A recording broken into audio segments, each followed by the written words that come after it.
Okay, in this video we're going to show how to create a section view, which is where we slice through the object, revealing its profile for, say, the wheel as an example, where we might revolve a profile. The project view button is one we should hopefully already be familiar with, and the section view button is 2 buttons to the right of that. Right there, it looks like that. I'm going to click on it, and for my drawing here, I'm going to choose a horizontal line. I'm going to hover over the wheel, and it should pick up and locate the center, and I'm just going to place that right on the center. It's that easy.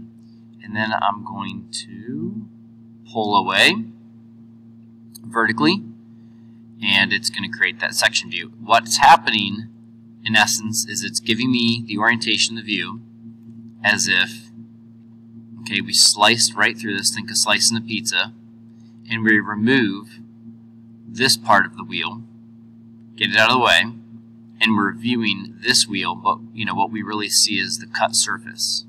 So we're seeing what was revealed, or what the cut surface is of this side of the wheel, okay, the side that's over here.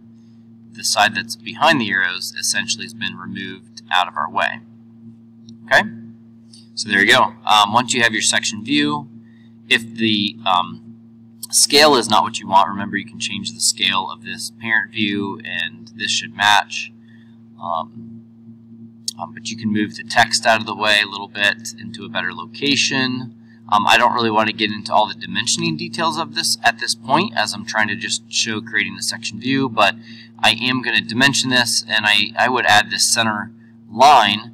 Kind of is a center line that shows up when I pick 2 edges. That'll give me the center of the wheel, where then I can dimension off of that. Because I really want to guide somebody to only sketching this profile right here, so that they can revolve it and they'll get the entire 3-dimensional wheel, minus these tabs for the linkage arms. Okay, so there's that. Now here's the completed one, where you can see I've added my dimensions, but if you look at the example that I've posted for you guys, you may see that, I don't think the smokestack, no. Let's see the linkage peg. You may see that some of them have a section view, okay, where we have sliced through in a way that I've basically done, I've created the section view that's a half section, like the top half I can see in section view and the bottom half I can't.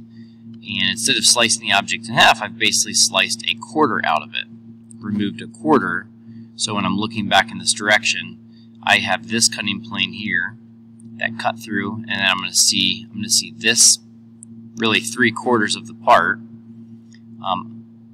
On the bottom of this line right here, I see the normal outside view, but above this line right here, I see the cut surface. Okay, so let's create a new drawing sheet just to play around, and let's bring on another part.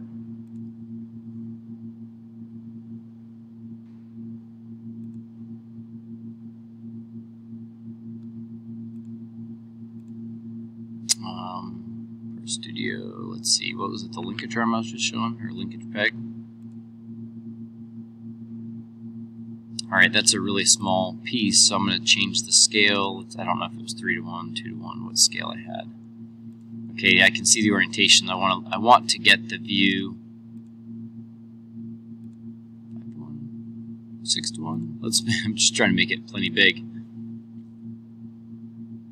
Okay.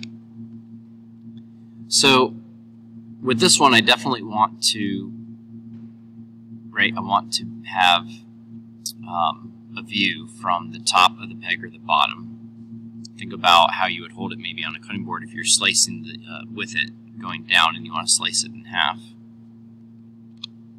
And then I'm going to turn on my section view, and I think for this one, the way I did it, I think I need a vertical line. So I'm going to find the center, okay, and then instead of making the view, I'm going to go ahead and pull out to the right a little bit, and this is going to allow me to edit the section cut line so that it makes a jog. And I want to come back to the edge here to find that point. Now if I really zoom in, sometimes that point doesn't snap to the exact point, like the furthest right point. You can see in here what's happening. So I kind of zoom in and try to move my mouse slowly where I feel like I've kept that perfectly aligned to the middle, and then I get that hourglass symbol at that point on the edge. That's where I want to click. Okay, and then it jogs that, and I can pull it to the right. All right, now in the direction I went to the right, I'm pulling that section view back, so if I go to the right, that this side's not been cut and this side has. If I had gone to the left, I would have removed all of this and only shown the half section.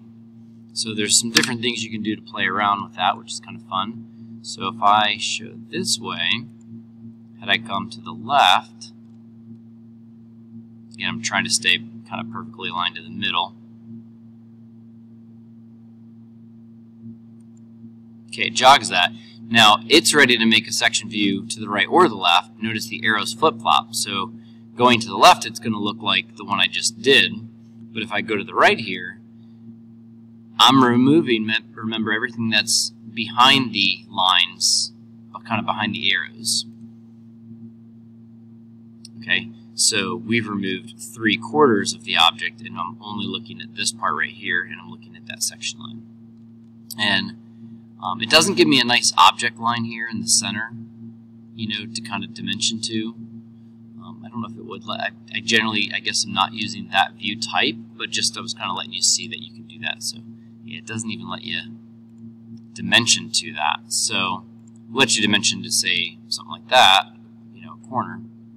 You could maybe kind of play around with your extension lines trying to cover that, but I would probably do it the way I showed you first, okay?